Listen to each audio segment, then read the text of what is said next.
The Ultimate Team Deep Dive. Ultimate Team in 25 is social. Build Ultimate 5-a-side and play with friends. Leveled up by FC IQ Big tactical Ultimate Team presets Rush stuff. and player role boost. And loads more updates from community requests. Aslan, my that guy, could be big. Take it away. Thanks, Philly. Ultimate Team this year is taking a new shape, as well as building on familiar features you've come to love. Our biggest update to Ultimate Team is the addition of 5v5 matches called Rush. Rush is a brand new 5-a-side experience that will give you a new way to build and play with others in Ultimate Team. Whether you're by yourself or with friends, matches are always played with 4 people and an AI goalkeeper on each team. Good to know that you can play solo. We'll just very quickly have a little look at this. Rush point bonuses, stuff like this, and you can choose which player you're going in with. Bring in a player from your club and you'll control them for the entire match. And together, the players you pick will complete team bonuses, earning everyone Rush points. A new way to get rewards in Ultimate Team each week. New Rush. So yet another another game mode where you can earn rewards. Okay. Events will be released throughout the season that will allow you to use different players from your club and earn rewards. Sure. It's the perfect complement to the intensity of Rivals and Champs. FC IQ is I already slightly disagree though, because if there's rewards involved, then surely it's going to be competitive. Unless the rewards are only for like playing games rather than winning, going up rankings or anything like that. I just beg that it is literally just play games, that's how you earn your rewards. Completely overhauling tactics in Ultimate Team, giving you more control over how your team So we knew that this was going to be a thing from the gameplay reveal. Manager items will now feature tactical presets that make it easier than ever to emulate your favorite. Interesting. So I guess if you don't have your own custom tactics and you put in Ange, for example, then it'll default to this in-game? Interesting. Managers' tactical setup based on their real-life style of play. And with the addition of player roles, there's even more opportunity to customize your players, unlocking new levels of tactical depth and strategy. Basically player instructions. Work rates have been replaced by roles, and special items released throughout the year. Whoa, wait. Work rates have been replaced by roles. Work rates are gone. Special items released throughout the year can have boosted roles in different positions. So not only are we going to get cards in promos that get like playstyle pluses and stuff like that, they're now going to have better roles as well. Okay, it's getting even more complicated. Boosted roles in different positions. In FC 25, Evos will be less restrictive, allowing you to use your favorite players more often. Tired of all your Evos being green? This year, you can add backgrounds, borders, animations, and even sound effects to your players. And that's cool, and I can't believe that they didn't do that this year. I hope that maybe this is the start of EA going away from packs and doing more and more cosmetic stuff. If they offered in the store for 500 points or, I don't know, 50,000 coins, you could change the background of a card, so many people would do it. Like, if you could just go and buy a unique card design for any player of your choice, it would sell. I hope they do it, to be honest with you, rather than only doing it like we had the red pick card design this year. It got boring very quickly, so we'll see what they do, but I think this could be them slightly pushing towards that, but we'll see. And we heard your feedback. We're excited to finally introduce a storage system for untradeable player duplicates, 100 dupe storage. For squad building challenges. Big. We're also removing contracts. Players getting rid of contracts is also no longer need contracts solid. To keep playing for your club. Hasn't been needed for years. We've made improvements to Rivals as well. Weekly rewards will now be based on a new point system, so even if you draw, you'll still progress. And relegation is back. We're decreasing the total number of checkpoints and allowing players to be relegated when competing at the highest divisions. Live friendlies. Interesting that it's only in the highest divisions, so maybe you can't get relegated if you're lower than Div 4? Something like that? Maybe? But in terms of earning your rewards, draws counting towards rewards is good. And that example there was 9 points, so you could either win 3 games, draw 9, or obviously like win 2, draw 3, that kind of combination. It's good. Form in live friendlies. Will no longer use your rival's rank for matchmaking. You know the worst part? I don't know if they ever officially said that friendlies were linked to your rival's rank, but now they're specifically saying that it isn't linked to it. So I guess at least we're getting official clarification. And instead use form, ensuring that players will always want to compete at their skill level. I think the one problem with form is that it is very easily abused. Like, if there's an objective or something like that in it, you could easily just go into friendlies and quit 5 games, and then your form will be -5, and you'll come up against someone that just is way worse than you. We'll see. To round it out, we've got an all-new Ultimate Team Stadium for you to personalize. No one really cares about with new this. broadcast elements that reflect your squad choices and highlight the most dangerous players on the pitch. We're excited about all these updates between Rush, FCIQ, Cosmetic Evos, and some long-awaited community updates. Ultimate Team is jam-packed in FC25. We'll see you on the pitch. Oh, you absolutely will. This sounds unbelievable. Can't wait to get started. Welcome back to the world's game. What will you do for the club? Right. First thoughts. It's... Rush... We've been asking for new game modes in Ultimate Team for years and years and years now. Is Rush finally going to give us that sort of casual mode? I hope so. However, let's look at the Ultimate Team Deep Dive. Don't you dare say that it's a 404. No, that's not what we care about. Ultimate Team Deep Dive. Here we go. So, everything that was just in that trailer is now explained in more detail here. So let's have a little look, shall we? So the main things that they're going over: Ultimate Team Rush, FCIQ, new stadium and match experience, and cosmetic evolutions. Okay, so first things first, Rush. A new way to play and win with friends. Select your favourite player to control and build your dream 5-a-side squad with up to 3 friends, then compete for rewards in 5v5 matches. Rush is a 5v5 experience, including AI-controlled goalkeepers. We know that. We know how Rush works now. But once again, your teams you earn Rush points. Events. When playing Rush, you'll need to first select an event. For example, La Liga Rush. Rush events are designed to offer players another layer of challenge in squad building by limiting the player items you can bring into the event.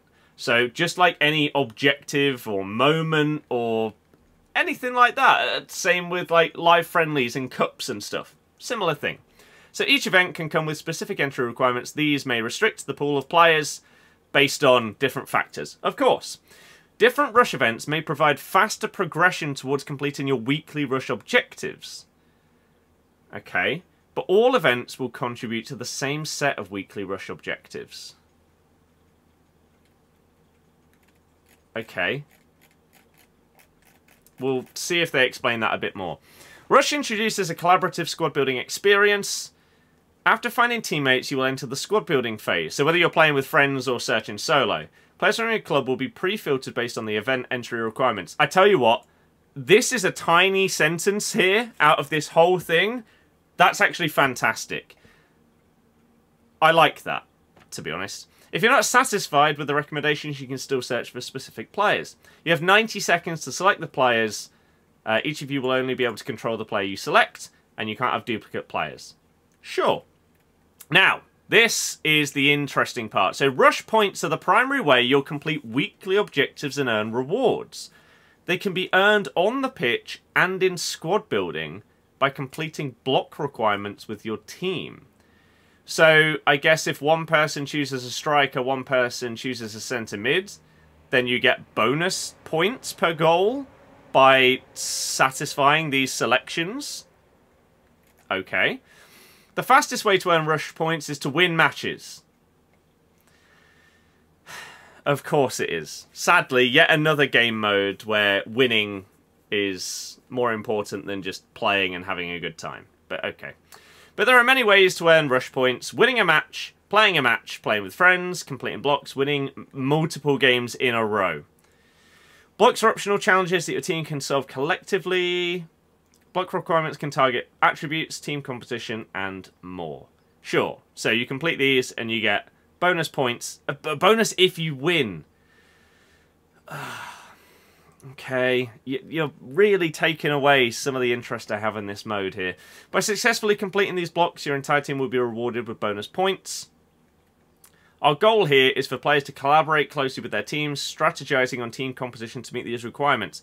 I wonder if you'll have in-game voice chat in Rush, so that like you could actually talk with your teammates in-game whilst you're building your five-a-side squad. So you could say, oh yeah, I've got this card, I'm going to come in with this. Maybe if you go with this kind of player, then we can use your whipped crosses to go for my striker, something like that. Whereas if not, I guess you're just choosing players on vibes. Blocks can award your team with rush points, multipliers, bonus points, or bonus per goal. Okay. A rush objective group will be available each week, allowing you to earn rewards based on rush points earned that week. By participating in events and completing requirements, you can increase the amount of points earned. Sure. While these rush objectives will be available each week, there may also be additional objectives, allowing you to earn more rewards. So, rush objectives just earn points. Okay. So, in theory, whilst winning will get you the points faster, you can just play and earn points. The question is, how many more points do you earn for a win compared to a loss? Because if, for example, like they've won this game 6-3 here, right? They've got 150 points. If the other team get like 50 rather than maybe 100, then it's going to be really competitive because everyone's going to want to get as many points as quickly as possible. They keep advertising Rush as sort of this mode that is different to Div Rivals and Champs. The hyper-competitive modes. This is its own thing. That can only be the case, though, if the incentive of winning is nowhere near as high as it is in those other modes. So, we'll have to wait and see, I guess. You do not get FIFA points, you get Rush points. So many people have already been confused by that. So, yeah, earn all of these points and you get XP and packs and stuff like that. So, matchmaking. In Rush, you can play with any group size up to 4 players. And regardless of how many you're session with, you'll play with a team of 4.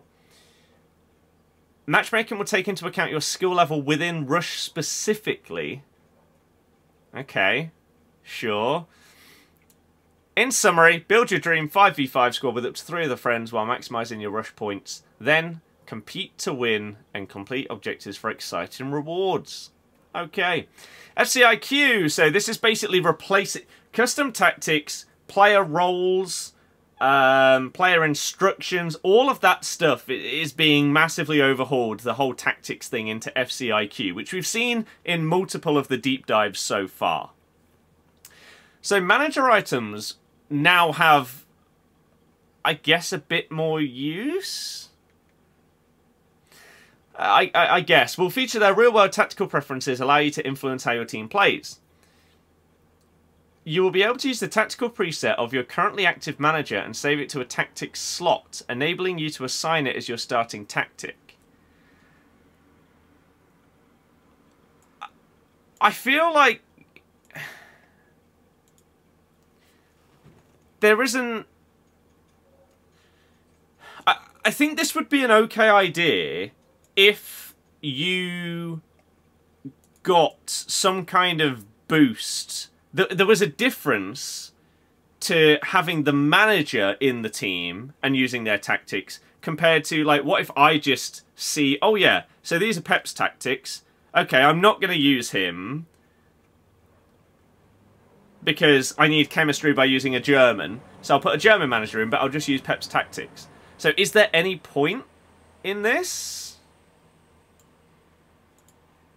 I don't know. Player roles are a new part of each player item and are replacing work rates. It feels like these are just also, though, replacing player instructions, which they don't seem to have mentioned anywhere regarding this, which is surprising. But okay. The following player roles, we've seen all of these before. Role familiarity, we've seen all of this before.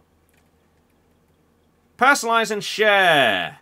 Tactics will now be shareable via a short code. I've already said I don't like this. For one reason and one reason only. Right? In other games and stuff like that, like, if the amount of people that watch YouTube tutorials on FIFA, COD, all of these things because they want to get the best loadout. If it was possible to copy and paste via a code a weapon blueprint or loadout on COD for Warzone, it would save so much time. As will this.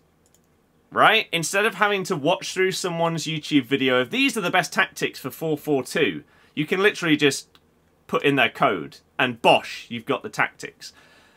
That's good in principle. However, with how meta and tactic heavy and reliant this game has been over the last few years, this worries me that it's now just going to be even more meta focused. But we'll see. Formation and position changes. Centre forward, left wing back, right wing back have been removed. We already know this. They've talked about this. So a couple of formations have been removed and some have been adjusted. So 4-3-2-1 is in the game, despite what people keep saying. It's just the centre forwards are now cams. 5 backs and 3 are still in the game as well.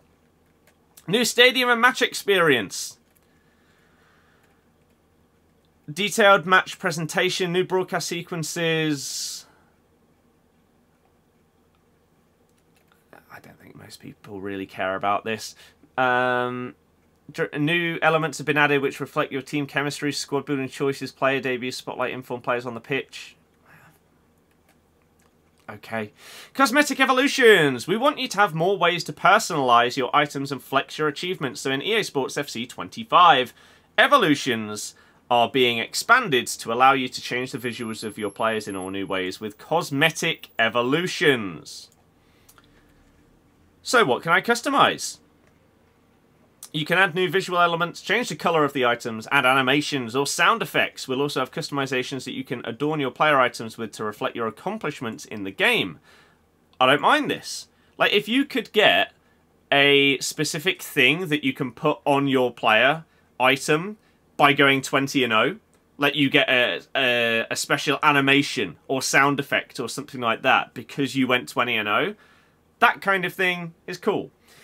Cosmetic upgrades cannot be stacked, so applying cosmetic upgrade will replace the previous one. Additionally, evolutions which upgrade attributes may also feature cosmetic upgrades. That's fine.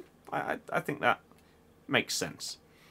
How do you unlock them? They'll be accessible through the main evolutions page, where we've introduced tabs to better categorize the selection. I like that. They can be activated in the same way that other evolutions are and can be obtained with coins, points, objectives, or rewards. I'm telling you, this might be a way that they go in terms of monetization. Evolve your player items, favourite player items more often. Evolutions can be a great way to customise, level up your favourite players, yes, but in FC24 it wasn't always possible due to entry requirements. We will allow more flexibility, allowing you to select the players you want more often. In FC25, evolutions can have maximum limits on certain attributes. This is exactly what I said, right? Ish. So, what is the +5 and +10 here? Shooting. In FC25, evolutions can have maximum limits on certain attributes. Players who will meet or exceed the limit can still be selected and receive upgrades to their other attributes as long as they satisfy the requirements. So I feel like this is basically what I was saying throughout the entire year that I think they should do. Basically add a cap to a stat. So if you want to take a player that has 90 shooting and the evolution takes them up to 93 shooting, right, at the highest, they will only get a +3. Whereas a player that starts off with 80 shooting will still also go up to 93 shooting. That will be the maximum. I like that. Because yes, that means that instead of me having cards that I've been stuck with for months because one pace stat was too high, their other stats were terrible. Like I've got a UNICEC gun that's 80 rated as an evolution because he just didn't fit into so many evos this year because he had like 92 pace. His other stats, awful, but I couldn't upgrade him. Whereas now, his pace won't get upgraded via an evolution, but his other stats will. Good. Good improvement. Community improvements.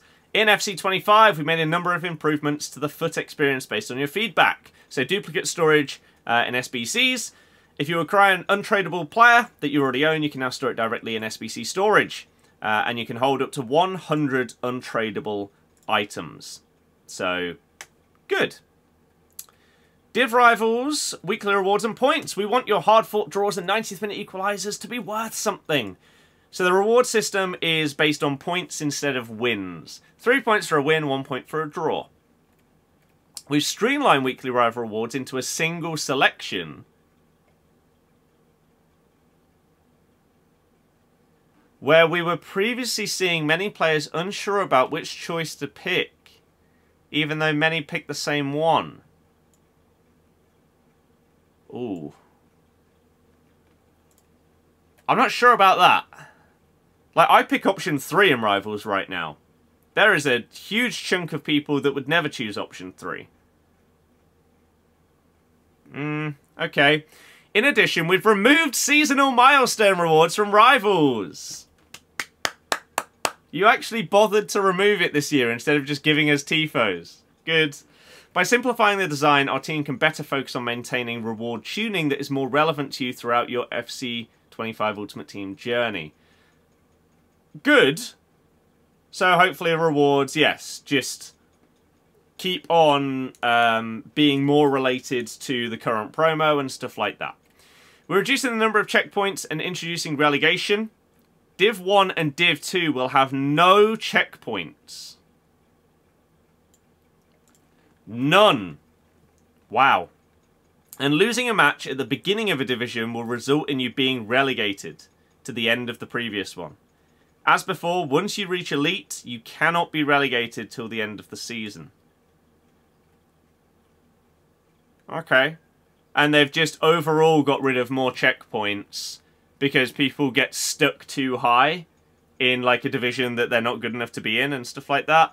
That's fair. However, this is interesting. Oh, wow, okay. This is not as extreme as I thought it would be.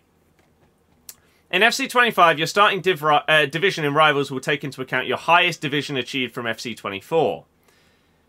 Here is an example of how your placement will translate. It's not final and subject to change. So if you got to Division 2 or above, you will start in Division 7. 3 through 5, you'll start in Div 8. And 6 through 8, you'll start in Div 9. Okay. If you are transitioning from a different platform, make sure you're on the same EA account. If you have progressed on multiple platforms, your highest rank will be carried over. Fair enough. We want friendlies to be a place where you can experiment with new squads, Evo players, and complete objectives against players of a similar skill level. Live friendlies matchmaking is now based on form. This is a similar system to Champions, but will take into account your wins and losses across all live friendlies, not including house rules. Okay. Sure. Contract removal, they've gone. We've added game settings to the Ultimate Team menu. Oh, thank Christ. The fact that this wasn't a thing for so many years. Good. good. So you don't have to back out to the main menu to change your game settings. Hopefully, though, and again, these kind of things, they never talk about them in the deep dives because they don't like admitting that bugs and glitches and stuff exist in their games. There's no mention in here about the fact that the game was crashing and still crashes if you try and snipe on console. There's been no mention on anything about the fact that like your time finishing will turn itself off and stuff like that. No mention at all about someone leaving at a draw and you getting the win, so the assumption is that that is not going to be in the game this year. No changes to draft, once again. No changes to squad battles. No changes at all to foot champs. I thought maybe they genuinely would have gone for like a week-long thing now. Or would they state that the start time would be Friday and run till Wednesday like it currently does? Or are we going to go back from Friday morning to Monday morning? For no reason. Who knows? Let me just quickly run through like the Ultimate Team menus and see if there's anything else that wasn't talked about. So we've got squad screen. You've got like the new formations and stuff like that. Evolutions, they've talked about. The stadium, no one really cares about that. Objectives, they didn't say anything about objectives or season progress. That's also a big thing that hasn't been mentioned yet. So there is going to be like a... Like we have the season progress right now, there's going to be a base tier and then a premium tier. EA haven't said anything about that in any of these deep dives. I thought that would have come today. But apparently not. So that's interesting. SBCs, they didn't... They mentioned about the SBC storage. They haven't talked about anything to do with like exchanges or icon SBCs or anything like that. They haven't talked about whether they're going to do the same thing with icons this year, where they just have the one base version and then they get multiple iterations, and the same with heroes. What else hasn't been talked about? Literally nothing is changing with like the transfer market, transfer list, anything like that. It didn't seem like anything's changing in the store. So we're going to have yet another year where you can still only see 30 packs maximum in the store, because surely they would have... Like, in this section at the bottom, this is where all of these things would be, right?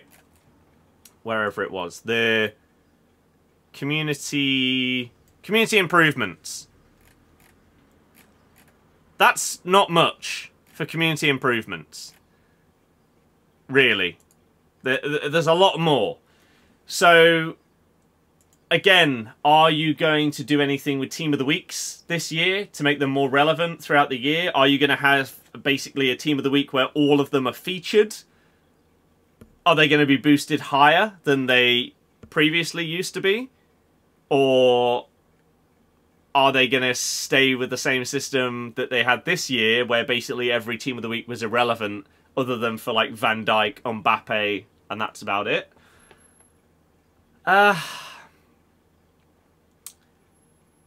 No mention of anything to do with the store and the packs. I mean, they've talked about a fair few things, but there's also a good chunk of stuff that hasn't been talked about. Sadly, literally no mention of squad battles or draft. Even to do with like, oh, we'll be updating the rewards more often throughout the year. Like, why in draft do we not get rewards that are linked to the promos? Like, if you win a draft, maybe you can get a 1 of 3 Team of the Season pick or something like that. When it gets to that stage of the year. I don't know. But, hey, there's the full deep dive for Ultimate Team for FC25. I'm intrigued to know other people's thoughts.